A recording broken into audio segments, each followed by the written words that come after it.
नमस्कार दोस्तों, स्वागत है आपका हमारे इस YouTube channel CS Saurabh Saxena में। जैसा कि आप जानते हैं कि हमारी एक सीरीज़ चल रही है कंपनी रजिस्ट्रेशन और LLP पे। तो आज का वीडियो भी एक ऐसा ही टॉपिक कवर करेगा जो कि कंपनी का ही एक रूप है। उसे हम कहते हैं 1% कंपनी। 1% कंपनी मतलब एक जने की कंपनी। तो इससे पहले इस वीडियो में पूरा डिकोड करूं कि 1% कंपनी क्या है, कैसे काम करती है, क्या हमारे लिए एक फ़ायदेमंद सौदा है या नहीं। अगर आपने हमारा चैनल अभी तक लाइक और सब्सक्राइब नहीं किया है ना, तो बेल आइकन पर बटन दबा के लाइक करें, सब्सक्राइब करें और ज़्यादा से ज़्यादा हमें शेयर करें ताकि हम आपके लिए ऐसे ही वीडियो ला सकें। तो दोस्तों, आज हम बात कर रहे हैं 1% कंपनी। 1% कंपनी जैसे कि नाम बता रहा है कि केवल एक इंसान की कंपनी।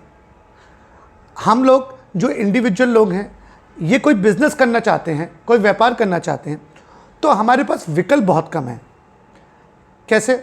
क्योंकि अगर मैं बिज़नेस करना चाहता हूँ और मैं कोई प्राइवेट लिमिटेड कंपनी, या मैं सोचता हूँ कि मैं प्राइवेट लिमिटेड कंपनी है तो 2 जने चाहिए होंगे मुझे, पार्टनरशिप है तो पता नहीं पार्टनर पर भरोसा होगा या नहीं होगा, कैसा वो काम करेगा। तो अगर मैं एक जना हूँ और अकेले काम करना चाहता हूँ तो ले दे के मेरे पास बहुत ज़्यादा ऑप्शन नहीं है, मैं प्रॉपर्टरशिप में ही काम कर लेता हूँ। प्रॉपर्टरशिप में क्या है कि अगर आपका कोई बिज़नेस छोटा है तो कहीं रजिस्ट्रेशन लेने की ज़रूरत नहीं है।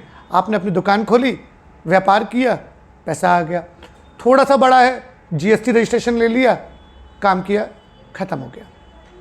पर अगर मैं चाहता हूँ कि मैं 1%, यानी कि मैं चाहता हूँ कि मैं अकेला काम तो कर रहा हूँ पर काम थोड़ा सा बड़े लेवल पे करूँ, थोड़ा प्राइवेट लिमिटेड वाला उसके अंदर फीचर हो और मेरे लिए मैं अकेला ही करना चाहता हूँ, तो ले दे के मेरे पास एक ऑप्शन बचता है, वो है 1% कंपनी। ये एक ऐसा ऑप्शन है जहाँ मैं प्रॉपर्टरशिप वाले ही काम करूँगा, इकलौता ही मालिक हूँ, इकलौते ही मेरे डिसीजन चलेंगे, पर प्राइवेट लिमिटेड कंपनी जैसे सारे फ़ायदे मुझे यहाँ मिल जाएंगे।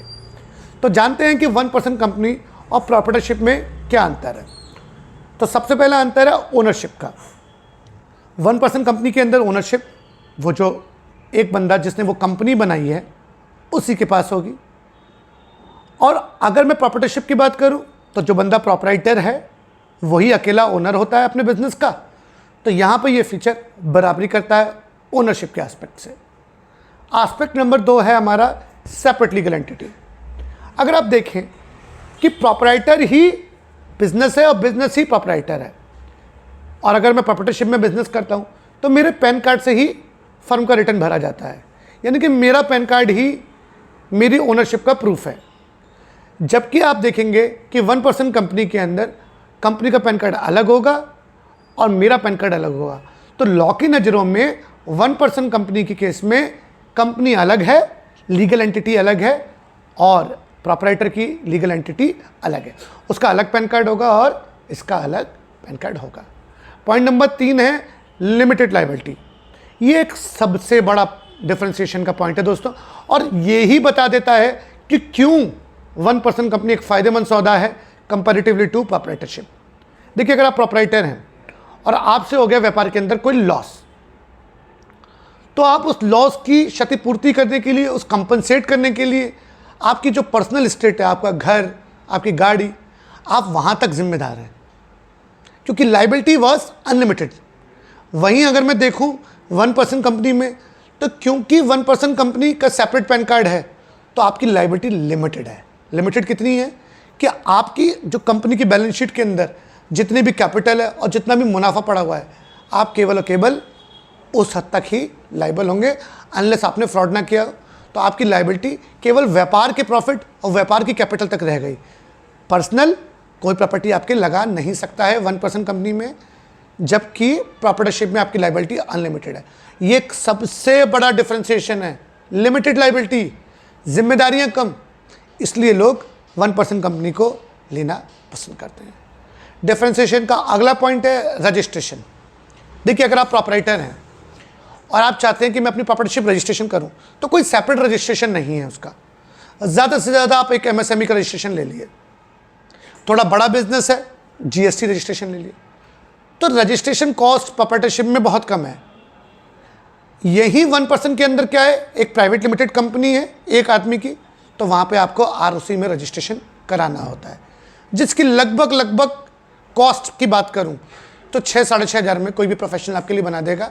सोल प्रोप्राइटरशिप एमएसएमई में रजिस्ट्रेशन कराना है आपको तो वो 1,000-1,500 में हो जाता है। तो कॉस्ट वाइज भी इतना बड़ा डिफरेंशिएशन नहीं है जो डिसाइडिंग फैक्टर बने। अगला हमारा डिफरेंशिएशन का पॉइंट है डेथ का केस।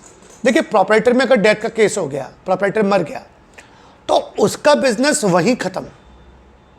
पर अगर 1% कंपनी है और उसमें प्रोप्राइटर की डेथ हो गई, यानी कि उस अकेले मालिक की, तो जो उसका नॉमिनी है वो उस कंपनी को आगे कंटिन्यू करेगा, क्योंकि पैन कार्ड तो कंपनी का लगा हुआ है। इसीलिए 1% केस में, डेथ के केस में वो चलता रहता है। इसलिए हम कहते हैं कि 1% कंपनी में व्यापार आपका प्रोप्राइटरशिप के जीने पे या मरने पे रुकता नहीं है, वो चलता रहता है। अगला पॉइंट है कंप्लायंस का, यानी कि सालाना कंप्लायंस क्या करनी है। जैसे आप अपना रिटर्न भरते हैं वैसे आपको कंपनी का रिटर्न भरना है। कॉस्ट वाइज ये करीबन 10,000 रुपये का फर्क आता है। सालाना कंपनी के अंदर जो फाइलिंग की कॉस्ट है वो 10,000 रुपये आएगी। प्रोप्राइटरशिप में आपको अपना रिटर्न भरना होता है। तो ये भी मुझे नहीं लगता कि कितना बड़ा डिसाइडिंग फैक्टर है कि 10,000 रुपये के लिए कोई व्यापारी सोचे कि मैं 1% में ना करके प्रोप्राइटरशिप में कर लूँ। तो एक अच्छा विकल्प है कि 10,000 रुपये में ही आपके सालाना ऑडिट इनकम टैक्स रिटर्न सब कुछ हो जाता है। बात होती है ब्रांड इमेज बिल्डिंग की। अगला पॉइंट, देखिए, प्रोप्राइटरशिप में काम कर रहे हैं या प्राइवेट लिमिटेड लग रहा है नाम के आगे, आपको खुद को मालूम है कि ब्रांड इमेज बिल्डिंग, आज हमारा जो व्यापार है वो ये है कि जो दिखता है वही बिकता है। तो प्राइवेट लिमिटेड कंपनी जब आपके नाम के आखिरी में लिखा होगा तो बहुत सारे गवर्नमेंट टेंडर्स के लिए भी रिक्वायरमेंट होती है, कंपनी चाहिए। ब्रांड इमेज बिल्डिंग के लिए एक फ़ायदेमंद सौदा है। तो 1% कंपनी ब्रांड इमेज बिल्डिंग के हिसाब से भी एक फ़ायदेमंद सौदा है। अगली बात आती है ट्रेबिलिटी ऑफ शेयर में। तो अगर आप देखें कि अगर आपको अपना प्रॉपर्टी बिजनेस किसी को ट्रांसफ़र करना है तो आपका पैन कार्ड तो कहीं और जा नहीं सकता है, केवल आप गुडविल बेच सकते हैं। जैसे मेरे बिजनेस का नाम है एडिडास और मैं प्रोप्राइटर में करता हूँ तो मैं एडिडास ही तो बेचूंगा।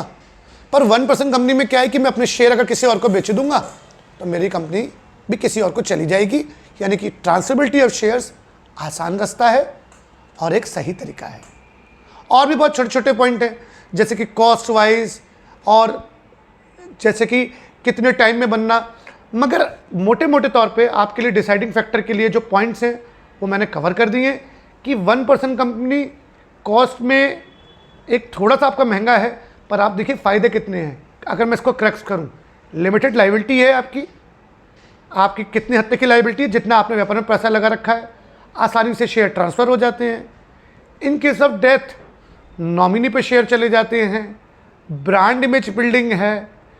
टैक्सेबिलिटी की आप बात देखें, देखिए टैक्सेबिलिटी एक इंडिविजुअल पे कैसे हो रही है, जो उनकी नॉर्मल स्लैब लग रही है, पर कंपनी के केस में अगर आप मैन्युफैक्चरिंग कर रहे हैं तो 15% टैक्सेस हैं, कुछ केसेस में 22 हैं, 26 हैं। पर अगर आप थोड़ा सा देखें कि इंडिविजुअल में पहले 2.5 लाख तक पे कुछ नहीं, 2.5 से 5 पे 5%, 5 से 10 पे आपका हो गया 20%, 20 से ऊपर पे 30, यहाँ पे आपका फ्लैट 15% अगर आप मैन्युफैक्चरिंग कर रहे हैं तो लग रहा है। एल्स आपका 26 और 22 जो भी एप्लीकेबल है वो लग जाएगा। तो टैक्सेबिलिटी के एस्पेक्ट से भी एक बहुत अच्छा इंपॉर्टेंट पॉइंट है बाइफर्केशन का। तो अगर आप मुझसे पूछें कि अगर मुझे 1% कंपनी बनानी है या प्रॉपर्टरशिप, तो अगर आप अपना टर्नओवर 20-30 लाख रुपए रख रहे हैं तो आप प्रॉपर्टरशिप में ही जाएं, आपके लिए 1% कंपनी नहीं है। पर अगर आप ये एक्सपेक्ट करते हैं कि आपका टर्नओवर 50 लाख का हो जाएगा, 60 लाख का हो जाएगा, 1 करोड़ का हो जाएगा और थोड़ा बिजनेस प्रॉपर्टरशिप से थोड़ा सा बड़ा है, तो मैं आपको सलाह दूंगा कि आप प्रॉपर्टरशिप रजिस्ट्रेशन की जगह पे 1% कंपनी कराएं। और दोस्तों, आगे आने वाले टॉपिक पे हम प्राइवेट लिमिटेड कंपनी और 1% कंपनी पे और भी टॉपिक लेके आएंगे। तो अगर आपने हमारा चैनल लाइक और सब्सक्राइब नहीं किया है ना, तो अभी लाइक करें, सब्सक्राइब करें हमारा चैनल। Thank you.